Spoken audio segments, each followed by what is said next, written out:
Bonjour à tous, Éric Clermont, président du syndicat des travailleuses et travailleurs CSN au CIUS de l'Est de Montréal, catégorie 2 et 3. Aujourd'hui, un sujet très simple, Assemblée générale annuelle.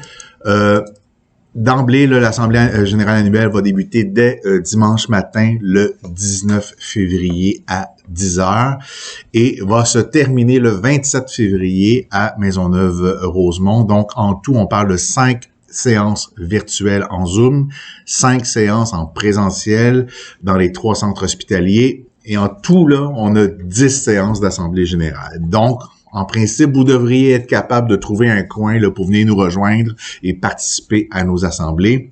On reprend donc contact tranquillement. On est conscient que nous allons devoir revoir peut-être nos formules d'assemblée dans les prochains mois. On va en faire le bilan de celle-là également, selon les circonstances, car nous sommes en année de négociation et nous voulons avoir la formule la plus flexible possible pour aller vous rejoindre le plus possible pour que vous puissiez participer, bien sûr.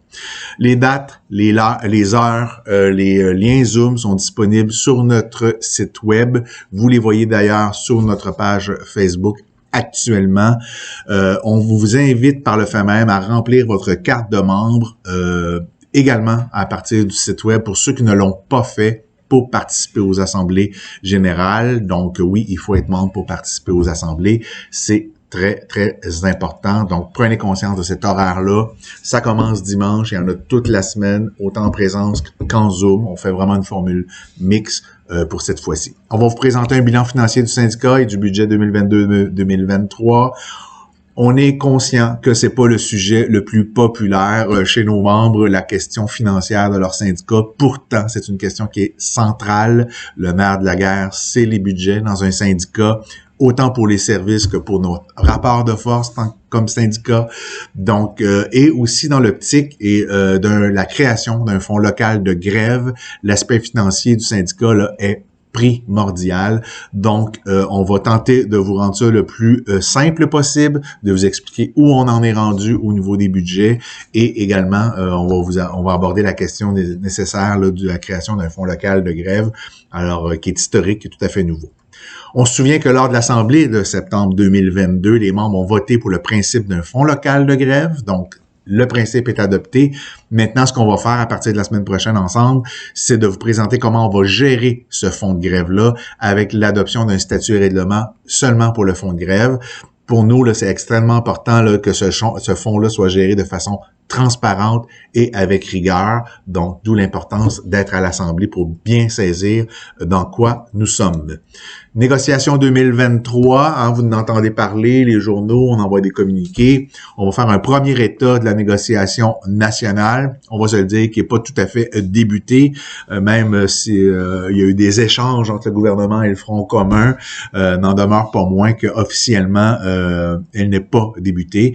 On va quand même regarder ensemble, c'est important de regarder ensemble les offres patronales. Hein, le gouvernement a déposé ses propres offres sur la table centrale, autant sur les salaires que sur la table sectorielle pour les conditions de travail. Donc, on va faire le tour de ce qui a été déposé par le gouvernement et vous allez comprendre par le fait même pourquoi le Front commun a rejeté unanimement les offres du gouvernement qui, à notre avis, frôle l'insulte.